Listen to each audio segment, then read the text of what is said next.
So, following last weekend's MCM Comic Con event in London, they announced some really cool new figures coming soon with their Marvel Legends lineup featuring characters from the Captain America Brave New World film. It was a really nice surprise, and let's take a closer look and see what Hasbro has been cooking up for us.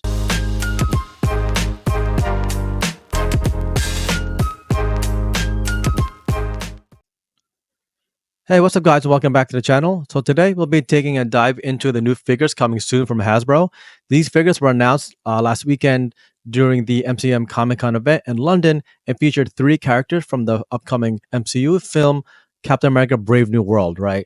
We also got a quick reveal featuring another character that's actually not on the film's roster, which was the Moonstone. So it's good to see that Hasbro was able to light up some new nice reveals for us, considering that New York Comic Con was actually a bummer. Having attended New York Comic Con myself, I was definitely a little disappointed with their single announcement, but glad they made it up for it here. All three are also available now for pre-order and will run you about $40 retail. So let's dive in and see if any of these figures are worth your cash. First up, we'll take a close look into the new Captain America, aka Sam Wilson. Now, his costume is different than the original one we got from the Falcon and Winter Soldier TV series. That one was a little more white, featured different help sculpt, more prominent in this actual coloring. But I actually liked that costume a little better, just because of the way it looked. This one definitely doesn't look bad and won't hit on it for sure. But I do like the original one a little better. Now, as you can see here, the new suit features blue as its core color versus white. Also, believe this set, like the other two, are all deluxe versions this time around. So, like with this, actually, you actually get the wings included finally, and you don't have to buy or get different versions of it. So it finally feels complete. Generally speaking, I do really like the wings though, and how it looks amazing in terms from a design standpoint. They were able to model all of the different color and mechanical layers of it as well. First impression is that looks great so far. It's very cap-like and does stand out, especially with the wings extended. Next couple of shots feature some nice close-up of Sam without his mask on and the actual shield itself. Right on the left-hand side, they got the face mold pretty accurate. It doesn't look exactly like Sam Wilson in the film, but fairly close, right? Facial and the head sculpt hair look pretty accurate, and like the deals on the costume itself, layers of the blue came out really good. Now the shield looks pretty great, in my opinion as well. I do feel like the red is a little too layered though, especially in this shot on the left-hand side. You can see that the red doesn't blend in with that vibranium steel type of color too well. But I have to see the final product in hand, but nevertheless looks pretty decent. On the right-hand side, you see some nice details on the wings themselves, like the hinges that they've added in so that you can actually dynamically pose them in a variety of more ways. Came out really good. Paint applications and all different layers, up and down, also came out very well. And it just looks good in terms of a focal point and how that blue really pops out to you. So it's really amazing what they were able to pull off. Here's a couple of shots of Sam in flight mode, along with his new helmet, right? I believe the helmet was introduced in this film because it'll help allow Sam to travel at supersonic speeds now, right? So the goggles that he normally wears probably is enough protection for him. So, MCU guys decided to give him a helmet, which looks pretty good.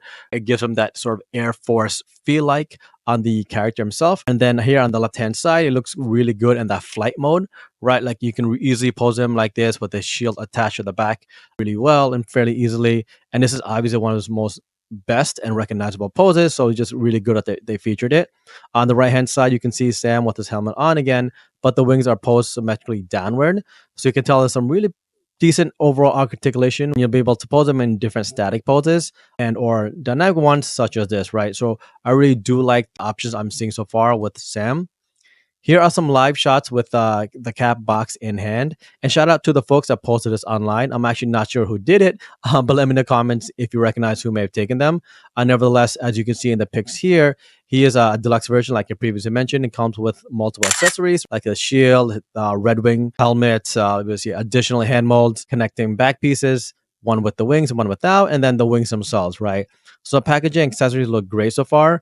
And here's another live shot of him as well outside the box this time around. You can see how the colors look in standard lighting. It does pop out really well. And I really overall like this figure. And it's a must get and pick up for me on pre-order, right? Next, moving on to the Red Hulk featuring Harrison Ford. He looks pretty solid so far. He definitely looks a little different than the original released figure by Hasbro, as you can see here. This time around, his red collar pops out really well. They did a good job on his face and looks somewhat film accurate from what I can see. Right, they did paint some hair on his chest. It's not too visible, but they did do a pretty decent job there, along with the veins throughout his arms. The forearms look pretty decent. The only thing is that the wrist doesn't feel as seamless to me though. Also, around the feet and ankle area, I feel like they could have designed to be a little more seamless there as well.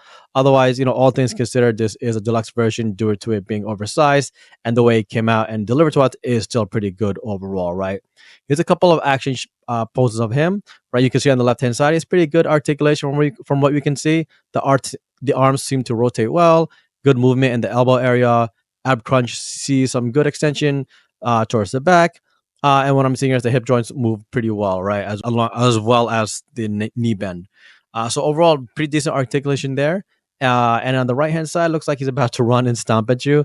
Again, looks pretty good extension of the arms, especially how it's pushing wide and the legs overall in this shot. So he feels like he's a dynamic enough to move around in some pretty decent action poses. So good that they're able to give him the articulation. And here's some good shots of him out of the boxes itself. You can see here that again it is a deluxe version due to the size. It comes with an extra head sculpt, which is one angry and one standard. You also get one pair of additional hand molds, which look like closed fists. Now, fortunately, they didn't include any other accessories besides these. I'm not sure if he'll in the movie, at least, if he'll have any fire emanating from his body like the original character does in the comics. We'll have to wait and see, but it would have still been nice if they could have added some additional sort of accessory with him, like maybe something that he could throw, or maybe some sort of emanating fire if he actually has that feature, right? Otherwise, though, do like the color of and the character overall. Model came out good and pretty decent delivery from Hasbro. Next up is a new Falcon, and guys, I gotta say he really does look great so far here, right?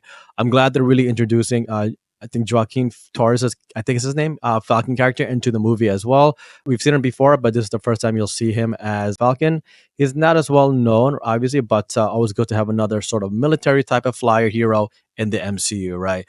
But I absolutely love the character design and how Hasbro was able to model this into a figure from it, right? The colors look great, very different than Sam's sort of iterations, right? He definitely stands out on his own and very distinctive from Sam. The suit feels nice and technical to me. They added a lot of weaponry to his belt mold there. The wings look great.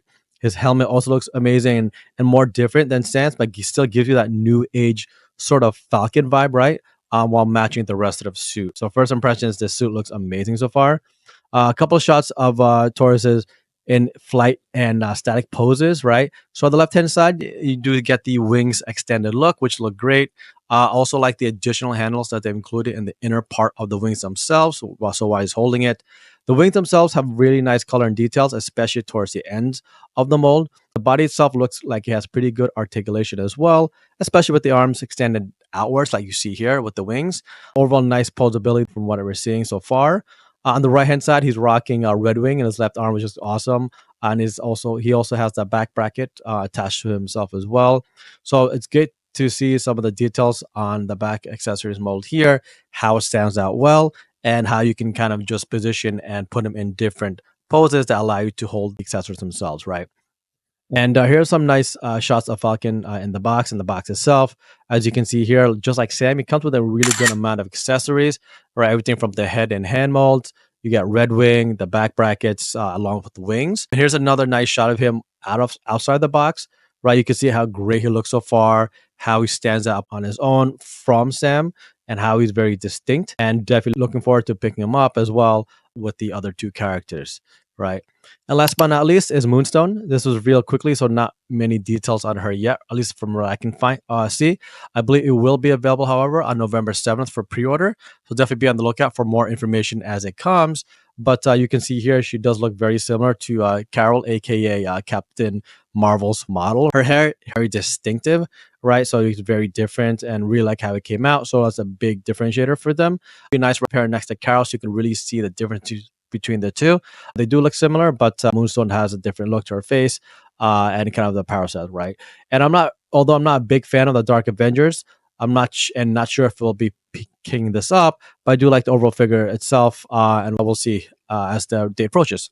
So there you have it, folks. Thanks for joining me today as we explore the new Marvel Legends figures announced at the MCM Comic Con event. Are you excited for this new lineup from the upcoming Captain America film and all? Or how about Moonstone herself? Let me know in the comments below what really stands out to you if you plan on picking any of them up. And don't forget to smash that subscribe button for more content on the coolest superhero collectibles around. Until next time, folks, keep on collecting.